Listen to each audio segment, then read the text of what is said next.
Your Excellency, First Lady, who is somewhere in this compound,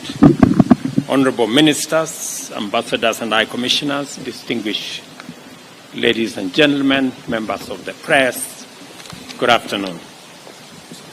Welcome to this press briefing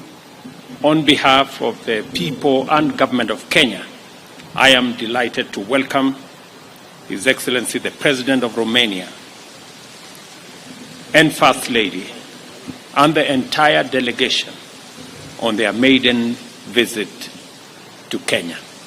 I appreciate, Mr. President, that in your visit, the first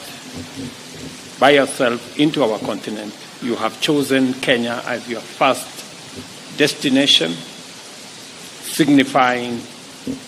the great relationship between our two countries. President Iohannis and I have just concluded very fruitful discussions where we have exchanged views on the current state of our relations and our path to the future in the light of the challenges that exist in our globe, but in the context of tremendous potential and opportunity that exists between us, our two countries, and Africa and Europe. We have taken note of the warm and cordial relations that exist between Kenya and Romania, whose inception in 1968 saw initiation of collaboration in diverse fields.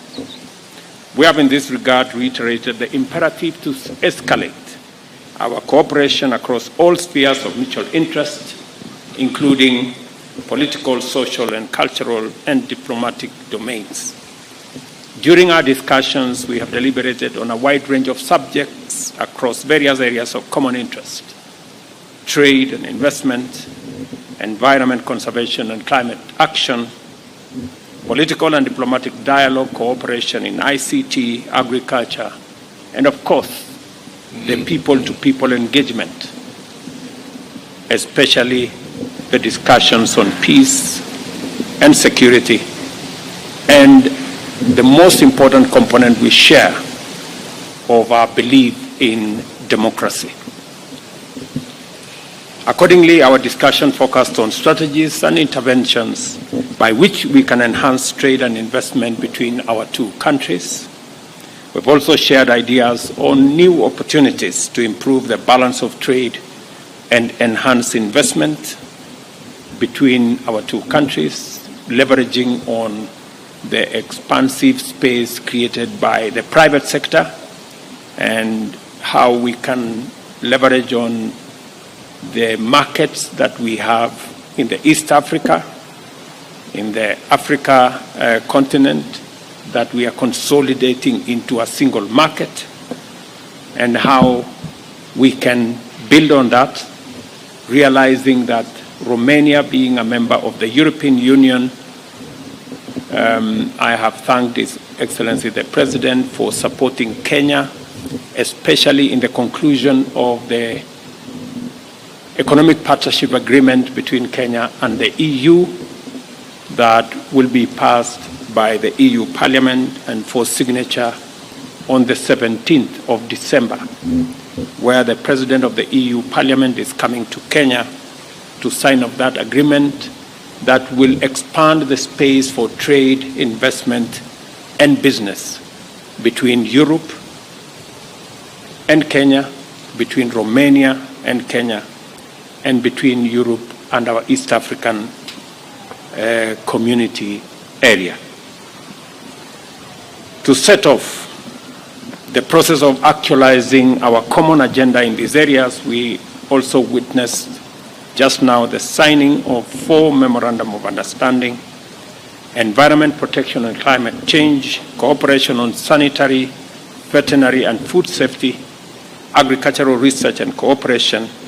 and Diplomatic Institute and the Foreign Service Academy of Kenya. I am confident that the implementation of these MOUs will escalate the relations into an effective partnership in areas of focus and create conditions for Kenya and Romania to expand the scope of collaboration to cover even more sectors in the now and near future. During our discussions, I requested His Excellency the President to join me in advocating for climate action and calling upon developed nations to work with us. And I have requested him directly to support the Nairobi Leaders' Declaration that positions Africa as a continent with opportunity, as a continent with renewable resources, mineral resources, human capital, and as a critical player in the development of the future of humanity and our common position on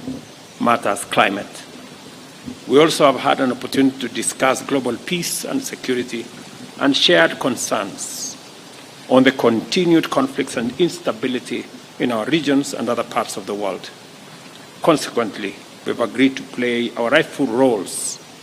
within the existing instruments in the community of nations to contribute to a more peaceful and secure world. I briefed the President on what we are doing in Somalia, in DRC, in Sudan, including the meetings I had yesterday,